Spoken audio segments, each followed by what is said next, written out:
Le cercle RH, le débat quotidien de Smart Job. On s'intéresse aujourd'hui aux personnes handicapées et l'accès à l'emploi. On a déjà traité ce sujet, mais on va l'angler un peu plus aujourd'hui pour faire un focus sur les jeunes, les 18-30 ans, les 18-25 ans, ceux qui entrent sur le marché du travail et ils ont plus de difficultés que les valides à trouver un emploi. C'est compliqué.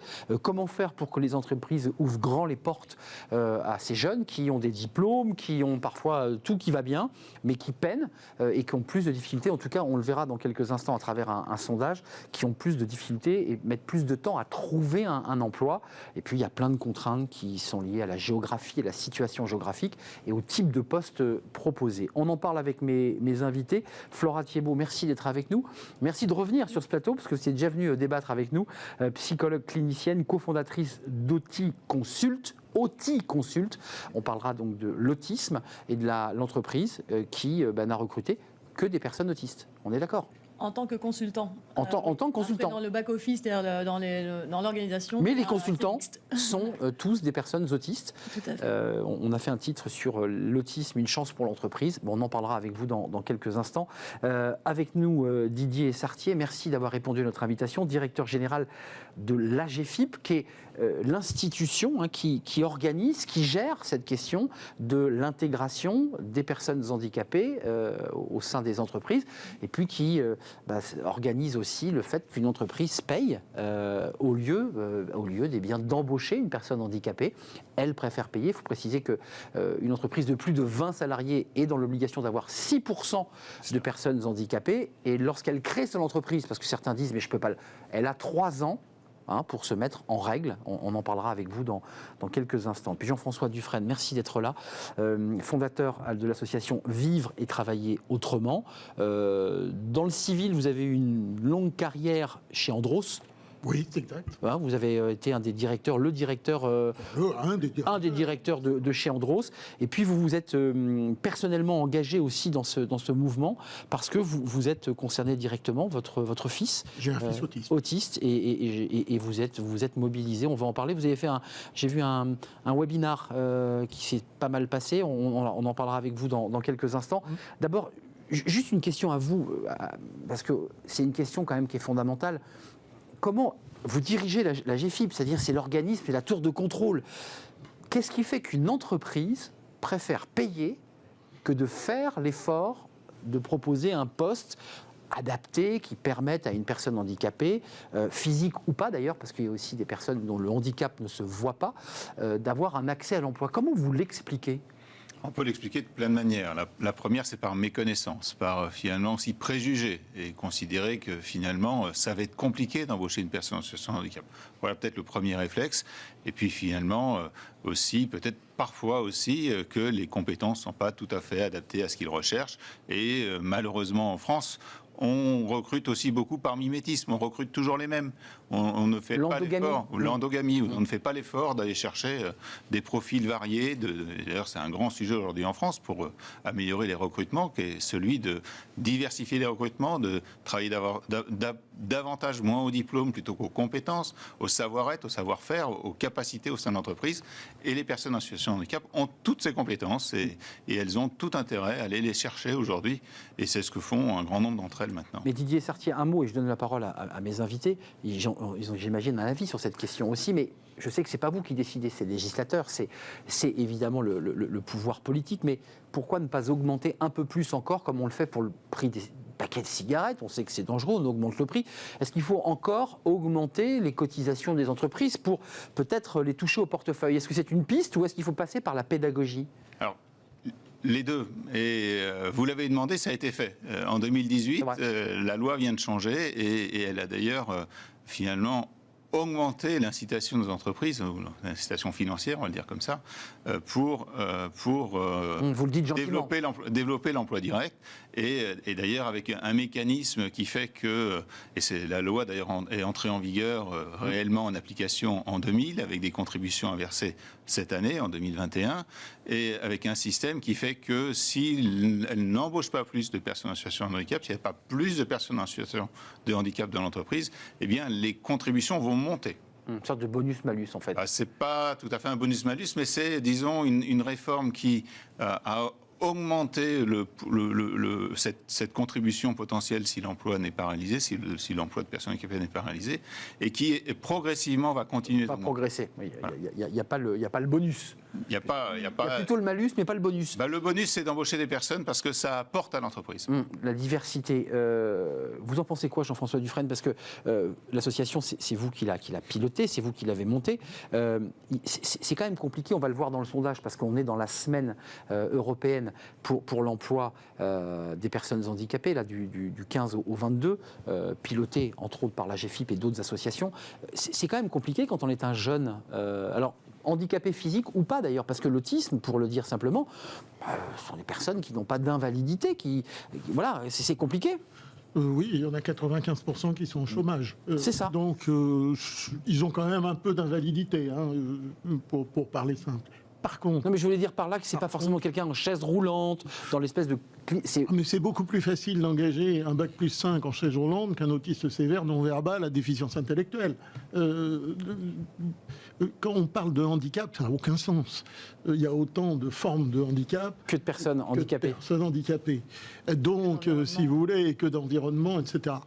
Donc, ce qui montre la complexité pour l'entreprise, si je m'autorise. Ce qui montre la complexité, oui. Qui explique totalement la complexité pour l'entreprise. L'entreprise, elle ira vers l'emploi des personnes handicapées quand elle en trouvera l'intérêt. Parce qu'il faut vraiment que ce soit un intérêt pour eux, pour elles. On peut les taxer, bien entendu, mais à un moment, ils ne vont pas engager une personne qui n'est pas adaptée pour échapper à la taxe. Oui, uniquement pour faire une forme de quota. Uniquement pour faire une forme de quota. Alors, je ne dis pas que l'incitation est inutile. Mais ceci dit, à ma connaissance, oui. le chiffre de 6% n'est pas atteint à la moyenne nationale. On en est loin. On regarde les modes de calcul à un peu plus de 4 si on prend toutes les formes de... Toutes les formes. Toutes les formes de voilà, et ça n'a pas réponse. beaucoup bougé dans les dernières années. Pas beaucoup. Ça a été assez stable sur les toutes dernières années, mais en 10 ans, il y a eu un progrès relativement fort. Quelque part, dans les entreprises de plus de 20, 100 000 personnes ont été embauchées sur les 5 dernières années. C'est Jacques Chirac qui avait dynamisé quand même fortement les lois. Non, vous n'êtes pas d'accord avec ça ? Non, je ne veux pas dire du tout que... Oui, bien sûr, c'est Jacques Chirac qui a joué un rôle avec la loi de 2005 tout à fait central dans la prise en charge des handicaps. Mais au bout du bout, je suis convaincu que c'est en convainquant les entreprises de l'intérêt des personnes porteuses de handicap ou vivant avec un handicap dans leur structure que ces personnes peuvent amener des choses que les non-handicapés n'amènent pas.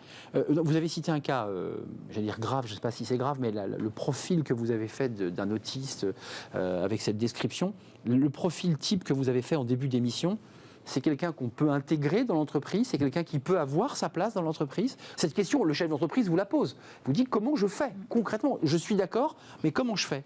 Alors, c'est exactement la question.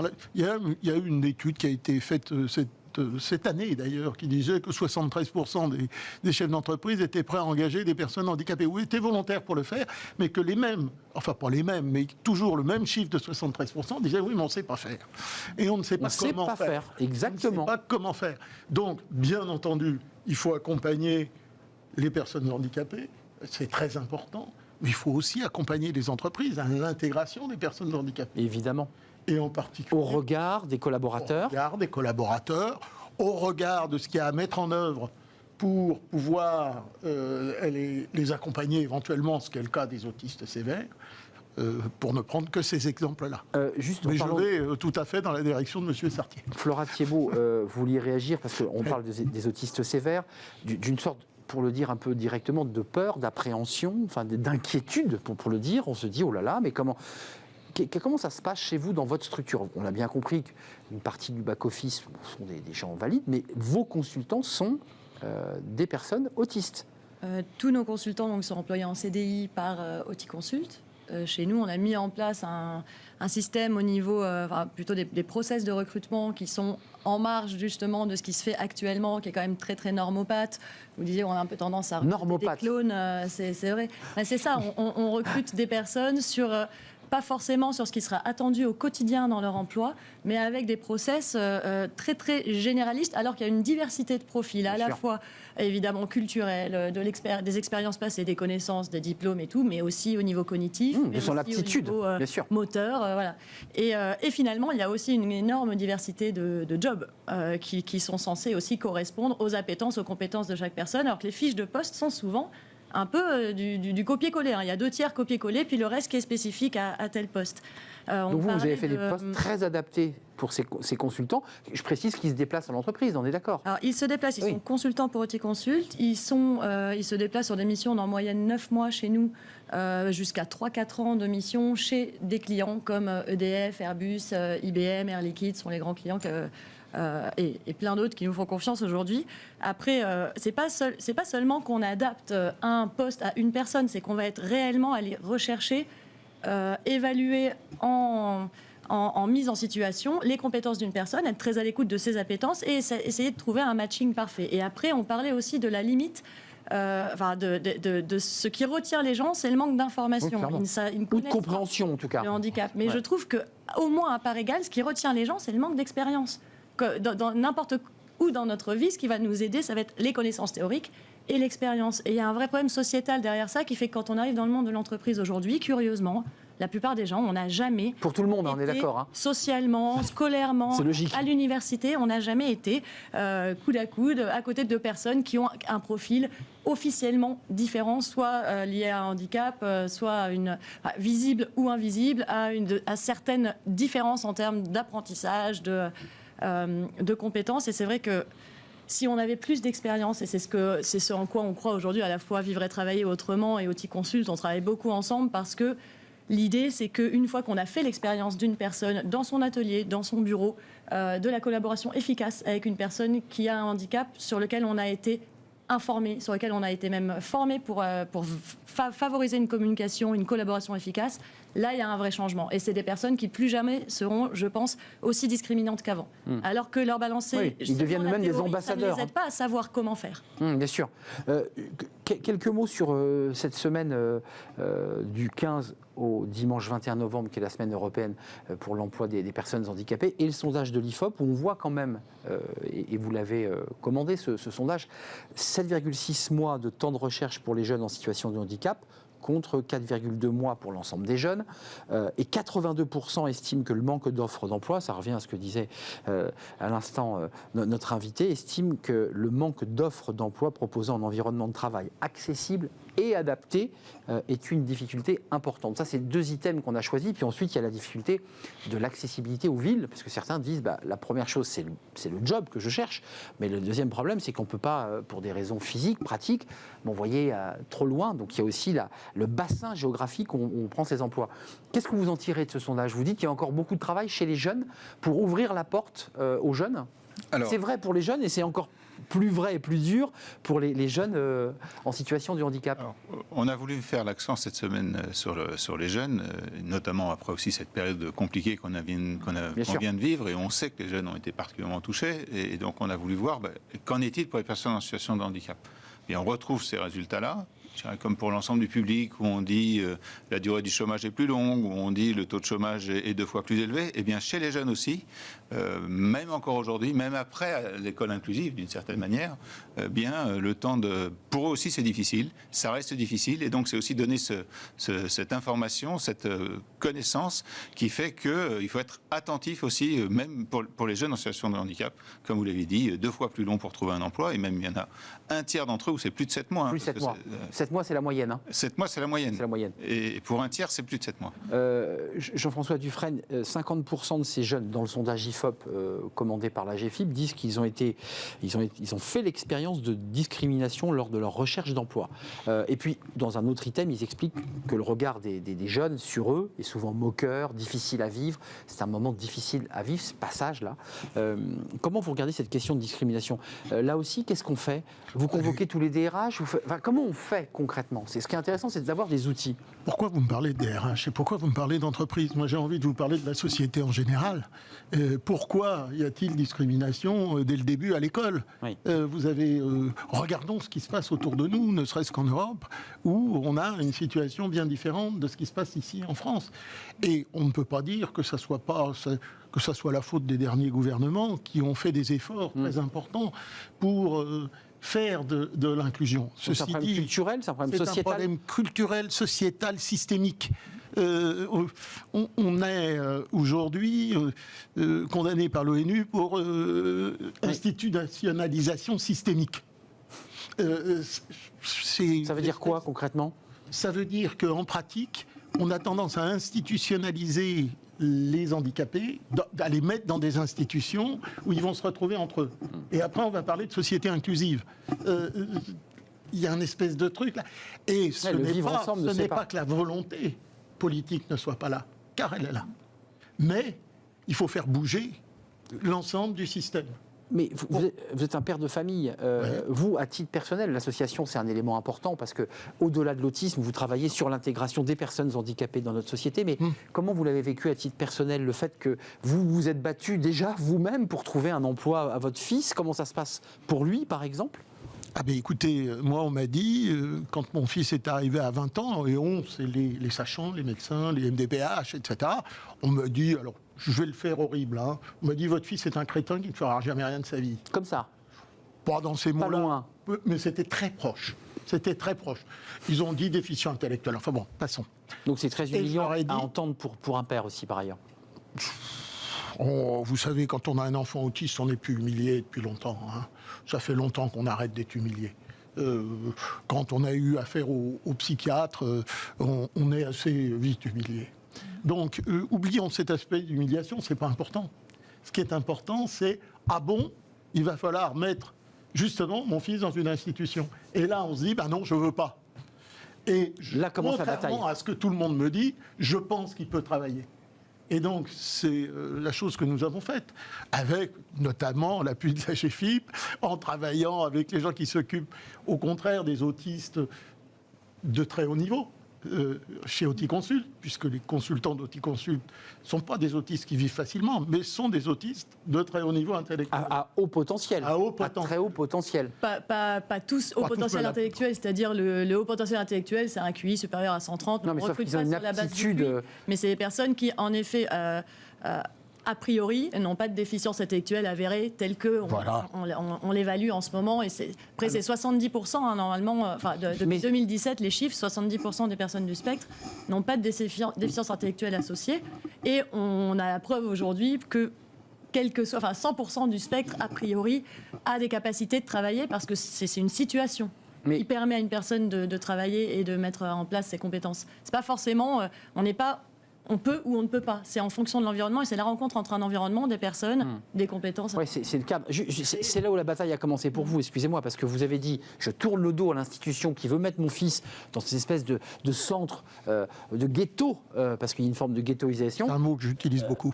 Et vous dites, je vais me battre, et donc vous vous êtes battu, et l'association est née. Et donc l'association est née, et puis surtout, on n'était pas certain que ces jeunes pourraient travailler. Mais il s'avère qu'ils peuvent travailler, il s'avère qu'ils travaillent très bien, ils ont plutôt une productivité supérieure à la moyenne. Qui est un pied de nez à tous ceux que vous aviez rencontrés avant. Qui m'ont dit qu'ils ne pourront pas travailler. Donc c'est ça. Et donc là, derrière, on se mobilise tous pour dire, là, il y a une masse de gens très importante qui aujourd'hui sont hors du travail, et notamment les 95% dont vous parliez. Et les 95%, c'est une estimation, parce que compter le nombre d'autistes qui ne travaillent pas, c'est très très compliqué, parce qu'il y en a beaucoup qu'on ne connaît pas. Mais ceci dit, c'est l'estimation communément admise. Didier Sartier, juste un mot, parce que dans le monde des valides, on a toujours tendance à parler des personnes en chaise roulante, handicapées physiques, c'est visible. L'autisme, c'est une maladie particulière, c'est quoi? D'abord, c'est pas une maladie, vous allez me reprendre, j'en suis sûr. Comment ils sont situés justement dans cet univers, dans le monde du travail, dans leur intégration dans la société? Est-ce que vous voyez ma question? Parce que cette question, elle dépasse le handicap physique, purement physique. D'ailleurs, je n'ai pas catégorisé les personnes. Et voilà. Comme on le disait tout à l'heure. J'étais sûr que vous alliez me dire ça. Comme on le disait tout à l'heure, il y a plein de formes de handicap. moteur, sensoriel, cognitif, psychique, mental. Et là, j'essaye encore de les catégoriser un peu, mais c'est juste pour expliciter un peu les choses. Mais ne le faisons pas. Chacun a sa place dans l'entreprise. C'est une question de compréhension, de savoir travailler avec le collectif, le manager, l'environnement de travail. C'est ce qu'il nous faut. Nous adapter. Mais vous, et pas que les personnes s'adaptent à leur environnement. J'ai été repris par Jean-François Dufresne, je lui ai dit les DRH, mais quand même vous les rencontrez, les DRH. C'est-à-dire qu'à un moment donné, la GFIP, l'institution, je dirais, d'État, j'imagine vous faites des petites tables rondes avec les DRH, vous leur dites comment on peut faire, comment on peut organiser les choses. J'imagine que vous allez chercher de l'information chez eux. Alors, on travaille avec beaucoup de monde, on travaille avec évidemment les responsables d'entreprise, on travaille beaucoup avec les ressources humaines et notamment aussi, alors c'est pas que ressources humaines, mais ce qu'on appelle aujourd'hui les référents handicap dans les entreprises, qui sont là pour accompagner les équipes, accompagner l'ensemble de l'entreprise à savoir mieux intégrer le handicap, à faire l'ensemble des actions nécessaires, de la sensibilisation, du recrutement, faire en sorte que les gens puissent continuer à conserver leur emploi quand elles ont une évolution d'environnement, le maintien dans l'emploi, comme on l'appelle, et puis le recours aussi évidemment à la sous-traitance, mais c'est dans la palette globale des choses qui peuvent être faites. Flora Thiebaud, juste sur ces jeunes qui ne sont pas... Vous vouliez terminer ? Non, mais j'ai tellement de choses à dire, j'ai pas... Voilà. Non, et ces gens-là, on les accompagne. On a d'ailleurs un réseau de référents handicap pour qui permet de les former, qu'eux-mêmes développent des outils entre eux pour permettre finalement de trouver des solutions toujours plus innovantes pour faire en sorte que justement on arrive à réussir cette entreprise réellement inclusive qui répond à sa responsabilité sociale d'entreprise. Quelque part, il y a aussi ça. Et ça donne du sens à l'entreprise, ça donne du sens au collectif, ça donne du sens aux salariés, quel qu'il soit. C'est aussi ça le sens aujourd'hui de ce que l'on peut faire pour une entreprise fortement inclusive, de ce que propose M. Dufresne dans la manière de travailler avec ces politiques, ces publics-là. Très engagé, vous êtes d'accord, bien sûr, voilà, mais ça permet aussi de sortir de clivage. Je voudrais juste revenir d'ailleurs 2 minutes sur cette... 30 secondes, vous avez raison, sur notre enquête. Ce qui nous a un peu surpris, c'est de voir à quel point les jeunes, alors qu'on pensait que les jeunes, avec l'école inclusive, étaient davantage en contact avec le handicap, eh bien, ils ont les mêmes préjugés encore aujourd'hui. Et c'est peut-être là un des messages forts de cette enquête aussi, c'est attention, malheureusement, cette ça veut dire quoi ? culture, qu'il n'y a pas assez de personnes culture que l'on a aujourd'hui, elle écoles. est fortement ancrée encore chez nous. Et donc, il faut faire un travail dès le début, très fort, dans les écoles. Et encore avec les jeunes. Juste, il vous reste 30 secondes chacun. Pour vous, vos personnes, vos salariés autistes dans les entreprises, ça se passe très bien. Derrière, il y a un backup, il faut les accompagner, il y a besoin d'accompagnement. Comment ça se passe ? On a mis en place un système dans la façon de vivre de coaching en fait individuel, mais qui n'est pas seulement un support individuel à nos consultants. On a un coach pour 8 à 10 consultants, mais qui est aussi un soutien auprès de l'entreprise, parce qu'il y a pas d'information. Voilà. L'idée, c'est non seulement de valoriser la valeur ajoutée de nos employés, parce qu'ils ont des compétences certaines, et on est un peu là-dessus. Dès qu'il y a un petit bug, dès qu'il y a un petit hop, le coach. On est beaucoup en France au niveau culturel sur... on tape sur le doigt de celui qui ne fait pas, qui ne va pas voir, de celui qui discrimine. Mais on n'a pas encore mis en place une stratégie, il me semble, à la fois communicationnelle et institutionnelle, de valorisation de la différence. On parle en termes de diversité. Comment apprendre à nos enfants plutôt à être curieux, plutôt que de lui dire non, ne le rejette pas, mais de lui dire mais va vers lui, parce qu'il va t'apprendre plus des trucs. Que celui qui te ressemble en tout point. Oui, je suis d'accord, que le cliché un peu classique de la phrase de ne le rejette pas.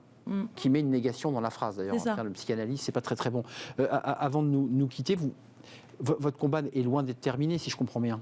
Vous êtes dans une sorte de... Il ne fait que commencer, monsieur. Il ne fait que commencer. J'espère que on va pouvoir développer en nombre l'inclusion des autistes dits sévères dans les entreprises, parce qu'il y a une cible extrêmement importante. Vous savez qu'il y a beaucoup d'autistes en réalité, et que ce qu'on fait pour les autistes doit pouvoir s'adapter à d'autres types de handicaps cognitifs, pas cognitifs plus que physique ou sensoriel, parce que pour faire venir une personne en fauteuil roulant, il faut essentiellement avoir des équipements, des accès. Oui, on est d'accord. Dans les lieux publics, dans les entreprises, et ainsi de suite. Exactement. C'est un très beau combat qui doit être mené, mais c'est pas le combat des handicaps invisibles. C'est ça, le fameux débat des handicaps invisibles que je comparais tout à l'heure avec ces handicaps visibles. Je parlais des chaises roulantes. Voilà. Encore faut-il que toutes les entreprises soient aux normes. On n'a pas le temps, mais que les PME aujourd'hui sont un peu en retard, on le sait. Les grands groupes, dans leur construction récente, ont adapté les sites, mais pas forcément les petites entreprises, pas toujours adaptées à l'accueil. C'est culturel. C'est culturel. Ça sera le mot de la fin de Jean-François Dufresne. Votre association Vivre et Travailler Autrement, c'est très simple, allez sur Internet, vous serez pris en main, accompagné, si vous êtes des parents ou des entreprises, parce que, évidemment... Surtout des entreprises. Et puis, je remercie Didier Essartier, le directeur général de l'AGFIP, l'institution qui pilote avec cette semaine européenne de l'emploi des personnes handicapées. Allez voir cette étude sur le site de l'IFOP parce qu'elle est très très détaillée. Elle donne des indications entre les jeunes valides et les jeunes en situation de handicap. Je remercie Flora Thiebaud, psychologue clinicienne, cofondatrice d'Auti Consult, on l'aura compris, donc des consultants qui vont dans les plus grandes entreprises françaises. Et ça se passe pour le mieux du monde. On est d'accord ? Dans les technologies. Et dans les technologies. C'était un plaisir de vous accueillir sur ce plateau. On continuera et bien sûr à régulièrement s'intéresser, à suivre cette question de l'intégration des personnes handicapées dans les entreprises. On termine notre émission avec Fenêtre sur l'emploi. On va parler de l'alternance. Vous allez me dire, oui, mais ça c'est classique. Oui, mais l'alternance franco-allemande, oui, parce que les Allemands sont les rois de l'alternance. Et c'est vrai qu'ils ouvrent leurs entreprises aux alternants français. Et on va en parler tout de suite avec notre invité.